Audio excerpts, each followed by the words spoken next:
It was a cold night in New Chicago, year 2147. Neon lights covered every street and rain made the metal roads shine like mirrors. Inside a small supermarket, a man named Ethan Cole was just looking for food. He was tired, silent, and alone, like most people after the Great Energy War.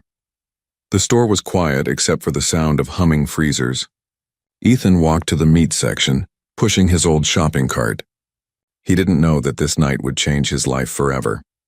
As he reached for a pack of frozen beef, something caught his eye.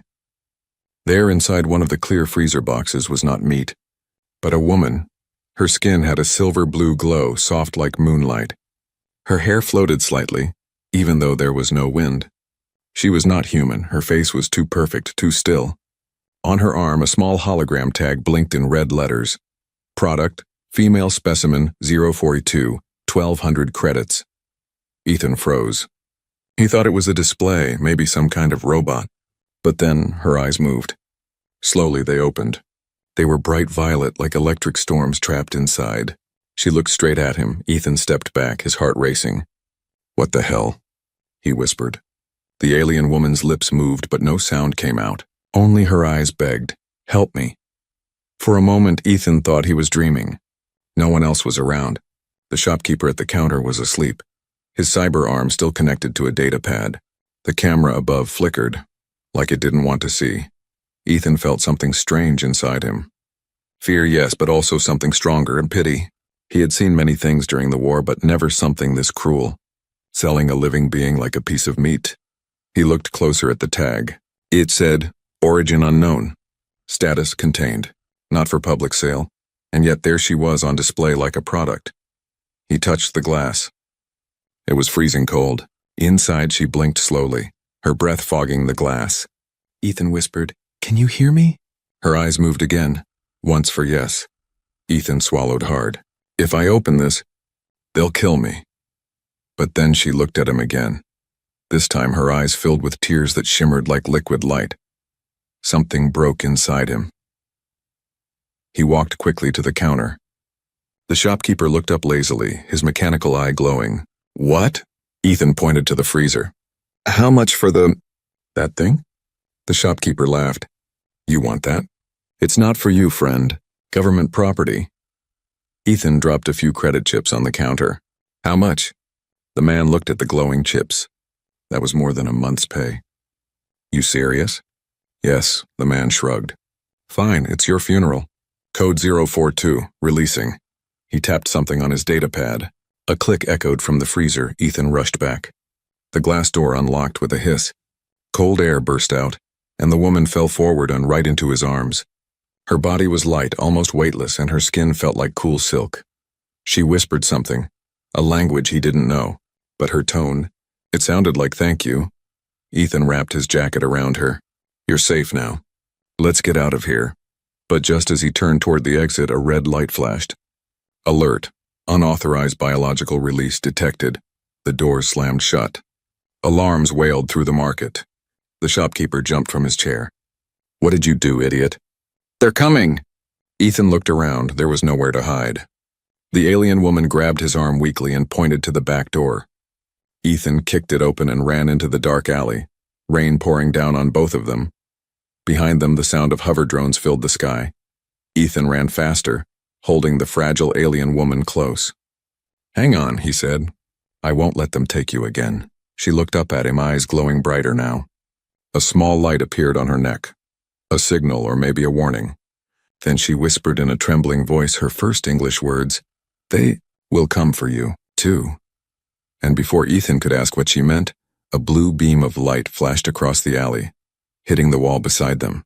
The metal exploded in sparks. They were no longer alone. The blue beam sliced through the air, missing Ethan by inches. Sparks lit the dark alley like lightning. He didn't stop to look back. The alien woman clung to him, trembling, her skin glowing faintly under the rain. Behind them, the hover drones roared louder, round metal bodies with red scanning eyes, hunting for the escaped asset. "Unauthorized subject detected," one of them said in a cold mechanical voice. "Capture or terminate?" Ethan turned a corner, his boots splashing through puddles. The streets were empty except for trash bots cleaning the gutters and flickering neon signs above dead shops. The city always looked alive from far away, but down here it was just noise and shadows. He pressed himself against a wall, breathing hard.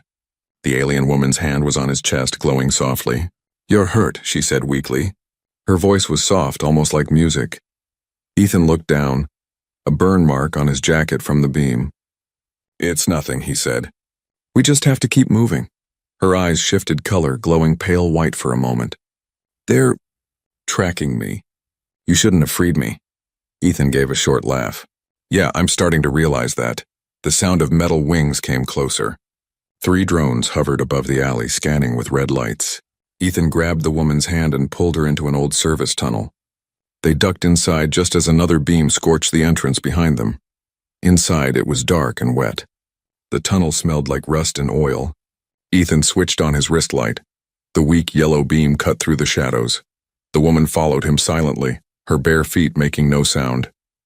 The light reflected off her silver blue skin. Ethan couldn't stop glancing at her. She looked human, but not quite. Her features were too perfect, her eyes too deep, too knowing. "What's your name?" he asked quietly. She hesitated, then said, "Lyra." "Lyra," Ethan repeated. "I'm Ethan, you're safe now." "I think," Lyra looked down. "Safe is a word your kind uses easily.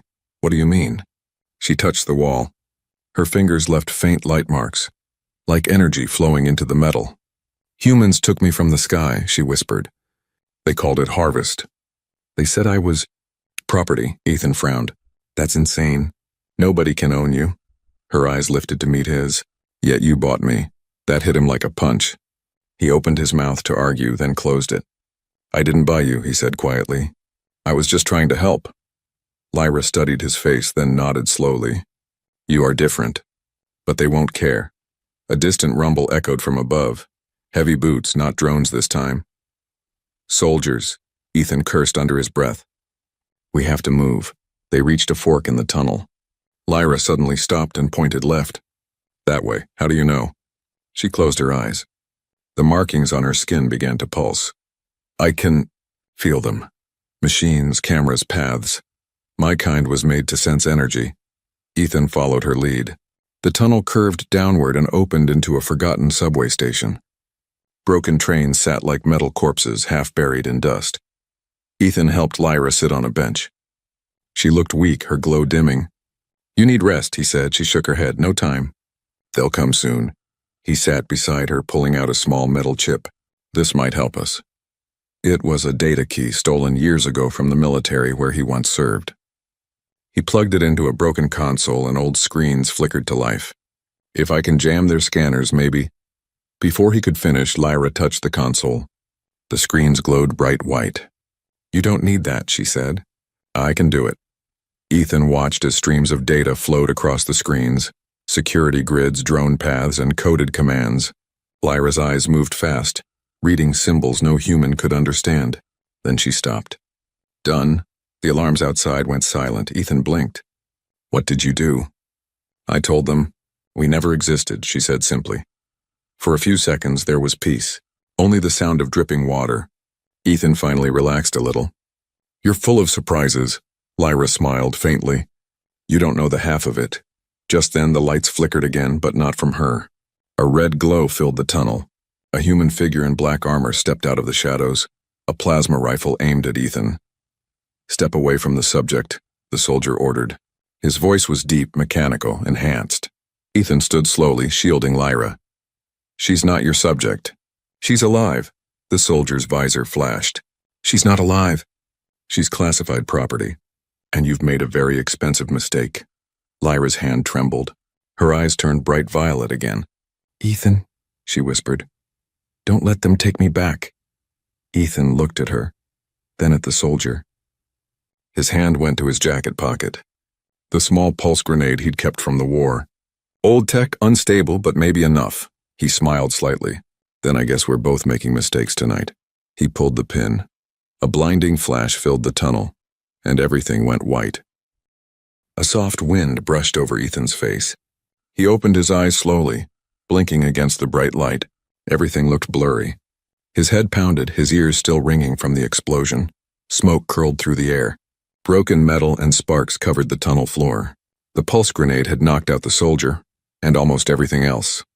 Ethan tried to sit up, groaning. "Lyra," he whispered. For a second there was no answer. Then he heard a faint voice beside him. "I'm here." Lyra was lying a few feet away, covered in dust and light debris. Her glow was weak, but she was alive. Ethan crawled to her and helped her sit up. "You okay?" She nodded slowly. "You risked everything for me." Ethan gave a tired smile. "Seems I do that a lot these days." The soldier's armor sparked behind them. The body didn't move. Only the cracked visor glowed faint red before fading. Ethan looked at it, then at Lyra. "We can't stay here." "They'll send more." Lyra nodded. "Yes, but where will we go?" Ethan looked around. The tunnel had collapsed at one end, but there was a small maintenance ladder leading upward. He pointed. "That way." They climbed slowly, each step echoing in the silence. The ladder led them to a metal hatch. Ethan pushed it open and stepped into a forgotten part of the city, a place where no one lived anymore. Ruined buildings stood like bones under a gray sky. Neon signs flickered with half-broken letters. A dead drone lay on the road, its red eye still blinking weakly. "This place," Ethan said, looking around, "used to be called District 9. The war ended here." Lyra looked up at the sky. "It feels empty, but full of pain." Ethan turned to her. "You can feel that?" She nodded. "My kind sense energy, even emotions. This city remembers what humans try to forget." They walked through the wreckage. Every corner told a story. Burned houses, broken screens showing old propaganda. New Chicago, rebuilding the future. Ethan's voice was low. "I fought here once. We thought we were saving the world. But maybe we just broke it faster." Lyra watched him closely. "You carry guilt." He didn't answer right away. "Maybe I lost people. Good people, and now I see things like you locked in freezers, sold like meat. Maybe I should have fought harder." Lyra stopped walking. "You fight now. That matters." For a moment, silence. The wind whistled through the hollow buildings. Then Lyra stumbled. Her knees gave way. Ethan caught her quickly. "Hey, easy, what's wrong?" Her glow flickered. "My energy low. The containment cell I was in. It drained me." Ethan looked around. "We need shelter. Somewhere safe." They found an old train station entrance half covered with weeds. Inside the air was dry, the roof cracked but holding. Ethan guided Lyra to a corner and helped her sit. She closed her eyes. "I need a source. Power, light, anything." Ethan took off his wristband, an old solar charge band. "It's not much, but it might help." He placed it on her wrist. The band's faint green light began to glow brighter as it touched her skin. Slowly, the silver lines on her body lit up again. Lyra sighed softly. "Better," Ethan smiled. "Told you. You're tougher than you look." She looked at him with a strange sadness. "You don't understand, Ethan. They didn't just capture me. They made me," he frowned. "Made you?" "Yes, my kind. We were not born. We were grown. Part human, part something else. Experiments. They wanted soldiers who could survive anything." Ethan stared at her. "So you're half human," she said softly. "Half from the stars."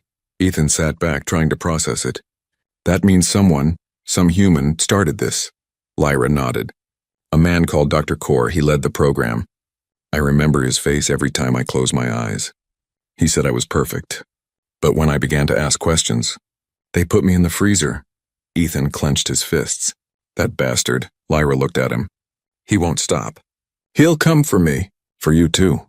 Ethan smiled bitterly. "Let him come. I'm done running." Lyra reached out and touched his hand. "You remind me of something we lost. Hope." Before Ethan could answer, a sound echoed outside, when the heavy hum of an engine. They both froze. Ethan moved to the doorway and peeked outside. A hovercraft with a black insignia hovered above the street. Several figures in armored suits were scanning the area. "They found us," Ethan whispered. Lyra stood up, her glow now bright again. Her eyes turned a deeper violet. "Then we make them remember what they created." Ethan turned to her. "What are you going to do?" She stepped forward, her voice calm but cold. "End their control." As the soldiers approached, Lyra raised her hands. The air around her began to shimmer, waves of blue energy dancing like water in the air. The ground vibrated. Lights flickered and machines nearby began to melt. Ethan shielded his face from the wind. "Lyra, what are you—" She looked back at him, her eyes glowing brighter than ever. "Be ready, Ethan, this is only the beginning." The street exploded in a storm of light and sound. The world outside turned into a storm of blue fire. Ethan had never seen anything like it. The air itself seemed alive, vibrating, glowing, twisting around Lyra like a living creature. She stood in the middle of the street, her silver-blue skin now shining bright as lightning. Her hair floated around her face, her eyes pure white. The soldiers raised their rifles, shouting commands, but it was too late. The energy burst out like a wave. Metal bent. Windows shattered. The hovercraft dropped from the air and crashed onto the street, burning. Ethan stumbled backward, shielding his face. "Lyra, stop! You'll kill yourself!" But she didn't hear him. Or couldn't. Her voice came out like an echo, layered with a strange, otherworldly tone. "They made me a weapon. Now they will see what they created." The ground cracked beneath her feet. The neon lights of the buildings flickered and died. The soldiers screamed as their armor melted into their skin. One by one, the machines around them stopped moving. Drones, lights, cars. All dead. Then silence. Lyra collapsed. Her glow faded and she fell to her knees. Smoke rose from her arms where the silver skin had turned black. Ethan ran to her and caught her before she hit the ground. "Lyra, hey! Look at me!" Her breathing was weak. "I didn't mean to," she whispered. "It just happened." Ethan held her close, his heart pounding. "You're okay. You're okay." But inside he was scared. Not of her, but of what she could do. The whole block was silent now. No machines worked. The rain had stopped falling, hanging frozen in midair before slowly dropping again. Ethan looked around. They needed to move. Someone would come. Someone always did. He carried Lyra into a nearby building, once a diner. The sign outside still read Starlight Burgers since 1999. Inside it was dark and dusty. He laid her on a booth seat and covered her with his jacket. Minutes passed. Slowly, Lyra's color returned. She opened her eyes. "I lost control." Ethan nodded quietly. "You saved us." "But yeah, that was intense." She sat up weakly. "You don't understand. Every time I use my power, it grows stronger. I can't stop it. The energy inside me, it's alive." Ethan frowned. "Alive? Like thinking?" Lyra nodded slowly. "It's called the core. It was designed to adapt, to survive any threat. But it feeds on emotion, fear, anger, pain. The more I feel, the stronger it gets." Ethan sighed. "Then we'll keep you calm. We'll figure this out." Lyra looked down. "You can't stop what's coming." "I wasn't the only one they made." Ethan's eyes widened. "What do you mean?" "There are others," she said softly. 6 more. Each one with a different design. Some obey, some escaped. One of them leads the hunters." Ethan leaned forward. "The soldier we fought, was he one of them?" "No," she whispered. "He was human. But the one leading him. His name is Unit Zo-1. He was the first of us. The perfect one." Ethan ran a hand through his hair. "So there's a stronger version of you out there?" Lyra nodded. "He believes he's protecting humans. But he kills anyone who stands in the way. He thinks emotion is a weakness. That's why they trust him." Ethan stood up and looked out the window. The city was dark now. No lights, no power, just the sound of distant thunder. "If he finds us, he'll kill you." Lyra looked up at him, her eyes soft again. "Then you should leave me." He turned back sharply. "Not happening. You don't understand," she said. "If they take me again, they'll use me to finish the project. The core inside me can power entire cities, or destroy them. I'm not a person to them, Ethan. I'm a weapon." Ethan knelt in front of her. "You're not a weapon to me." Lyra blinked, surprised. "Then what am I?" He smiled faintly. "Someone worth saving." For the first time, she smiled too. A real smile, small but warm. "Humans are strange." "Yeah," Ethan said. "We get that a lot." Just then, a low hum filled the air. Ethan froze. He looked up. Outside the window, a black drone hovered silently, its red eye glowing. Lyra whispered, "They found us again." Ethan grabbed his gear. "Then we move now." He helped her stand. But before they could reach the door, the wall exploded inward. The blast threw them both across the room. Dust and light filled the air. A tall figure stepped through the hole, metal armor gleaming under the faint light, his face hidden by a silver mask. Subject 042, the figure said in a deep, calm voice. You should not have run. Lyra's eyes widened. Unit 01? Ethan stood between them. Stay behind me. Unit 01 tilted his head slightly. Human, you cannot protect her. She belongs to us. Ethan clenched his fists. Not anymore. The machine raised its arm, energy gathering in his palm. The light grew brighter. Lyra stood weak but defiant. You don't have to do this, Unit 01 paused. Emotion detected, unstable, termination required. And then before Ethan could move, the air filled with another flash of blue light, but this time not from Lyra. The fight for freedom had just begun. The explosion shook the diner. Dust and smoke filled the air. Ethan coughed, waving his hand to clear his vision. Through the broken wall, the metallic figure of Unit 01 stood tall, calm, unbothered by the destruction around him. His armor was sleek black, pulsing with red veins of light. His eyes glowed the same color, fixed on Lyra. Subject 042, he said, voice deep and cold. Return to containment. Lyra stood behind Ethan, trembling slightly. You don't have to do this, Unit 01. You are defective, he replied. You feel that is your weakness. Ethan stepped forward. Yeah? Then I guess weakness is what makes her human. Unit 01 turned his head slightly. Human? His voice held no emotion. You defend her as if she is one of you. Do you even know what she is? Ethan's jaw tightened. I don't care.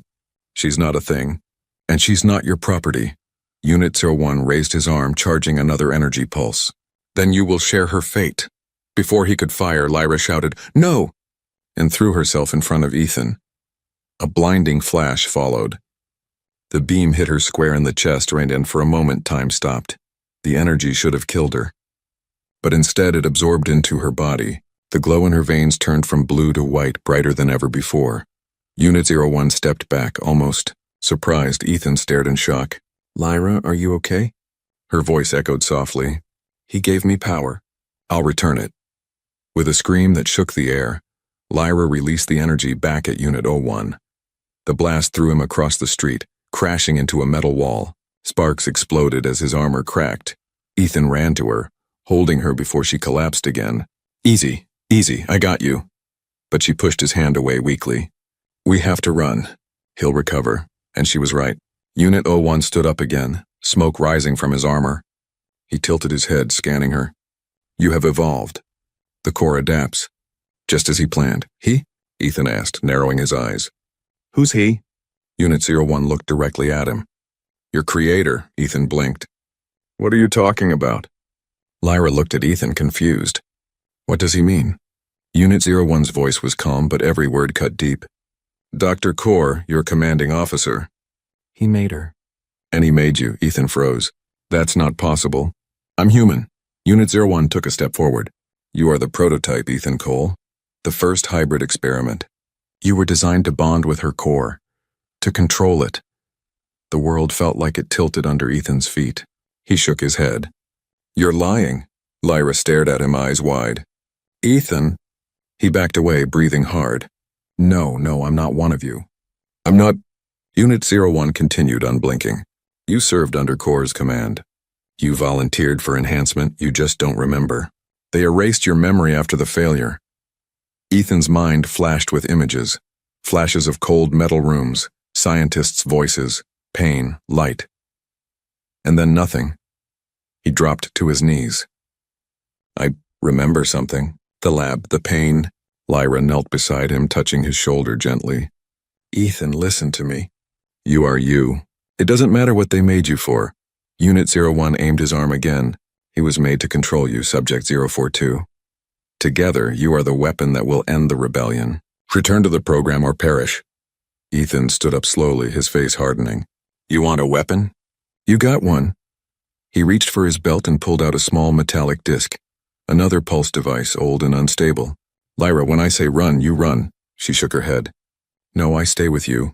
Ethan looked into her glowing eyes. Please, trust me. Unit 01 started to charge another beam. The red light grew brighter. Ethan shouted, Now! And threw the disc. It exploded mid-air, a burst of electromagnetic force that shut down everything within 50 meters. Lights died.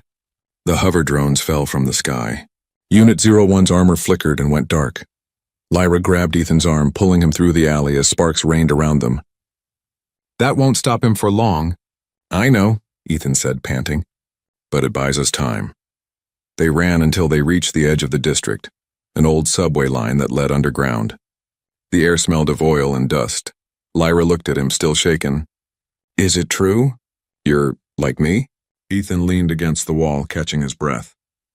I don't know anymore. Maybe I was. Maybe I still am. But I know who I am now, the guy who's going to stop them. Lyra's voice was soft. Then we stopped them together. Ethan looked at her, a small smile forming. Yeah, together. Suddenly a sound echoed down the tunnel. Slow footsteps, metallic and steady. Unit 01's voice carried through the dark. You cannot run from what you are. Ethan and Lyra turned toward the sound. Lyra's eyes glowed white again. Then we won't run. The tunnel filled with blue and red light as they faced the coming shadow, and far above, in a tower of glass and steel, Dr. Core watched their every move on a glowing screen. He smiled coldly and whispered, At last. The experiment is complete. The tunnels grew darker the deeper they went. Ethan and Lyra followed a narrow path that twisted under the city like veins of stone and metal. The only light came from Lyra's faint glow, soft and silver blue. Every step echoed, bouncing off cold walls. Where does this lead? Lyra whispered. Ethan checked the old map on his wristband. Static flickered, but a faint line glowed across the screen. If this is still accurate, it'll take us straight to the old Genesis facility. Lyra looked uneasy. That's where I was made, Ethan nodded. Then that's where we'll end this. They walked in silence for a while. Water dripped from pipes above. Rusted doors lined the tunnel, some half open, showing empty rooms filled with broken screens and faded logos that read, Genesis Program, Building the Next Human. When they reached the end of the tunnel, a huge steel door stood before them. Ethan touched the panel beside it. Dead. He looked at Lyra. Can you open it? Lyra placed her palm on the panel. Her veins glowed brighter, spreading light through the wall. The old circuits hummed to life, dust falling from the ceiling as gears began to move. With a deep metallic groan, the door opened. Behind it was a massive underground chamber, half laboratory, half graveyard. Giant glass pods lined the walls, each one containing a silent figure floating in liquid. Lyra's eyes widened. My sisters. Ethan looked around in shock. There were dozens, each pod labeled 041, 043, 044, 045. He stopped at one that was cracked and empty. The tag below it read Unit 01. Lyra's voice trembled. He came from here too. Ethan clenched his fists. And the man who made all this. Where is he? As if answering his question, a soft voice echoed through the chamber. You finally found your way back, Ethan. They both turned. From the shadows, Dr. Core stepped forward. His white coat was spotless, his hair silver now, but his eyes, cold and sharp, hadn't aged a day. Dr. Core, Ethan said through gritted teeth. Core smiled faintly. Ah, you remember. The memory walls must be fading. I knew they wouldn't hold forever. Ethan took a step forward. You lied to me. You said the program was for protection, for peace. Core's voice was calm. And it was. Until emotion got in the way. Humans fear what they can't control. So we built something better. Lyra glared at him. You built monsters. He looked at her with a scientist's curiosity. No, my dear. I built mirrors. You reflect the best and worst of us. You feel, you dream. That's why you failed. Ethan clenched his jaw. You froze her like an animal. Core's calm expression didn't change. Containment was necessary. Her core became unstable. But I see now. The bond between you two has stabilized it. Fascinating. Lyra took a step back. You used us. He nodded slightly. You and Ethan were designed as a pair. The first hybrid link between human and synthetic life. Together you could power an entire city. Or destroy it. You are the balance. The perfect machine made whole by emotion. Ethan felt cold inside. You made me to control her. Core smiled. To complete her. Lyra's voice cracked. We're not your creation anymore. Core sighed softly, almost pitying. You can't escape what you are. The core inside you is waking, and when it does, This world will burn unless I contain it. He turned to a console and tapped a command. The glass pods began to hum. Blue light filled the room as the other hybrids, Lyra's sisters, started to move inside their tanks. Lyra shouted, "No!" Ethan grabbed her hand. "We have to stop him." Cor looked up, eyes glowing faintly red now. "You can't. The sequence has started. Genesis will rise again." Lyra's body pulsed with light, her core reacting to the energy in the room. "Ethan, he's waking them." Ethan looked around desperately, then spotted a main cable running across the floor. If I cut the power...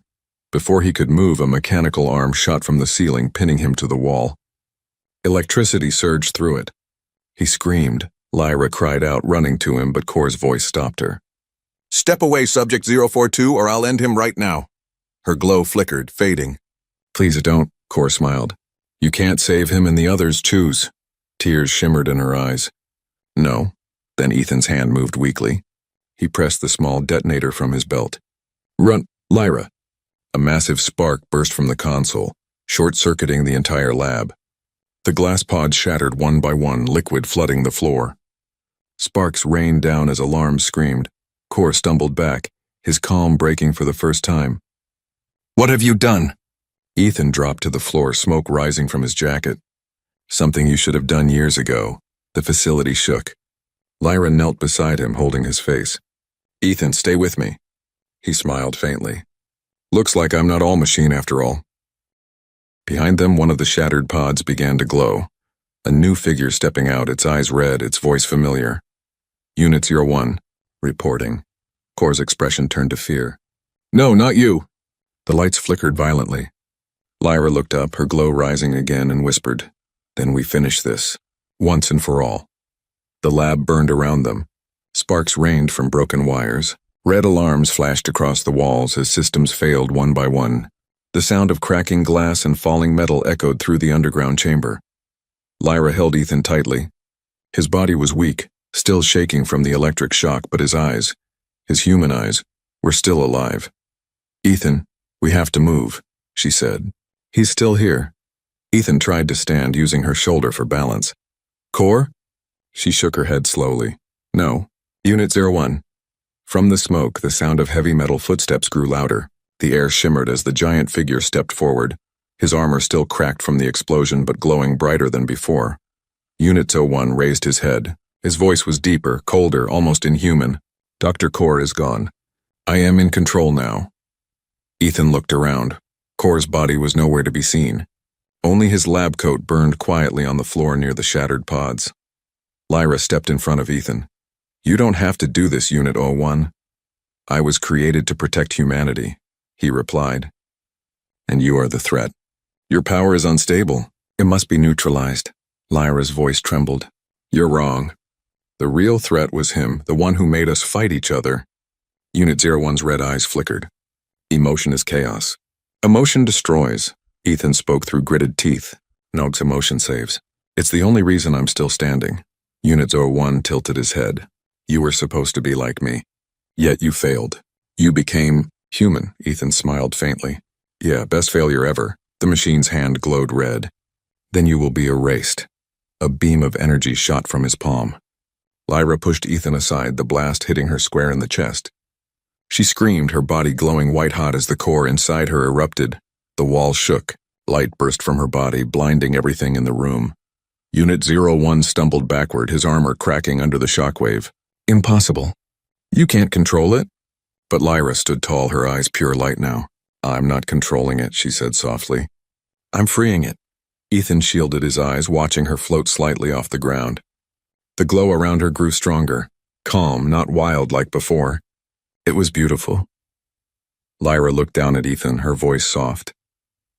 "Ethan, thank you for showing me what it means to feel." His heart twisted. "Don't say goodbye," she smiled sadly. "It's not goodbye. It's change."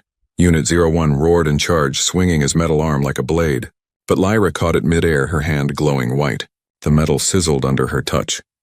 "You were meant to protect," she said. "So protect this world from hate, not from life."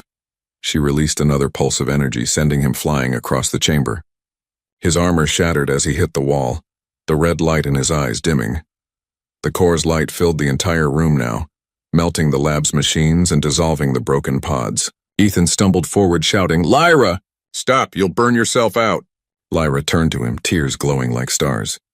"If that's the price of freedom, I'll pay it." She reached out her hand, touching his cheek. For a moment, everything went quiet. No alarms, no pain, just peace. Then her light spread outward, wrapping around Ethan like a warm wave. His wounds began to heal, the scars fading. The light flowed into him, not burning, but changing. And then she was gone. The explosion of light rose through the tunnels, breaking through the streets above. People looked up as the night sky turned silver for a moment, like dawn breaking early. When the light faded, the lab was gone. The machines were dust. Only Ethan stood in the ruins, his body glowing faintly blue where Lyra's energy had touched him. He looked up at the silent city above. For the first time, there was no noise, no war, no drones, just the sound of rain falling softly again. He whispered to the empty air, "You did it. Lyra, you're free." But then he felt something, a soft pulse in his chest. He looked down. A small glowing symbol, the same one that had marked Lyra, appeared just above his heart. Her voice echoed faintly in his mind. "You're not alone, Ethan. I'm part of you now." He smiled, tears mixing with the rain. "Guess we're both still here, or away." On a broken monitor that somehow survived the blast, a single line of code blinked to life. Genesis protocol. Rebooting. Ethan watched the faint light fade from the screen, his expression calm. "Not this time," he whispered. He turned toward the city skyline, stepping into the new dawn, half human, half light, the last survivor of a dream gone wrong, and the beginning of something new. The story wasn't over. It had only just begun.